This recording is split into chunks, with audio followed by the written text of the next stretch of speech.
Ok nè đó nghe ngày đi dương mà bẻ pi là biếp cần địch Bluetooth tới speaker dương ở trong bạch bờ xéแต่ว่านะประเจี๊ยมันคือนัง sound วีดีเลยคือออสมาดึกสายเตะจังระเบียบใดกันนั่นคือยังโจทย์การBluetooth บ่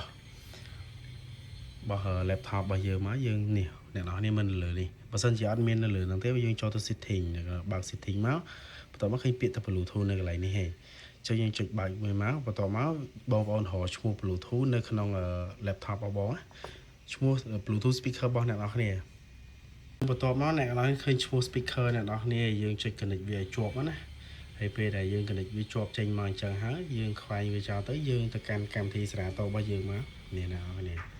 ចឹងយើងបើកវាមកបងប្អូនឡតជំនាញចូលដូចខ្ញុំអញ្ចឹងមកណាហើយបន្ទាប់មកយើងចូលទៅកាន់ setting មួយទៀតយើងបើក setting វាមកបន្ទាប់មកបងប្អូនឃើញពាក្យថា audio នេះអញ្ចឹងយើងបើក tick វាឡើងមកនេះឃើញទេ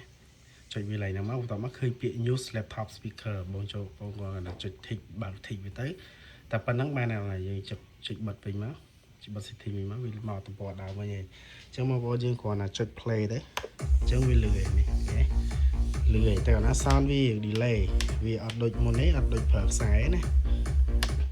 តែណានេះពេលដែលបងប្អូនប្រើនៅ Bluetooth ទៅវាឡៃនេះលេងគ្រប់គ្រងបានហើយចង់លឺតិចលឺខ្លាំងលេងបានហើយអញ្ចឹងបងប្អូនយើងគ្រាន់តែប្រើនៅលើនេះវិញជួយបើកសលេងតិចខ្លាំងឡៃនេះវិញ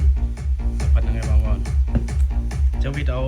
connect Bluetooth យើងក៏មានតែប៉ុណ្្នឹងទេអរគុណអ្នកនរនេះជួបគ្នានៅវីដេអូក្រោយបាយបាយ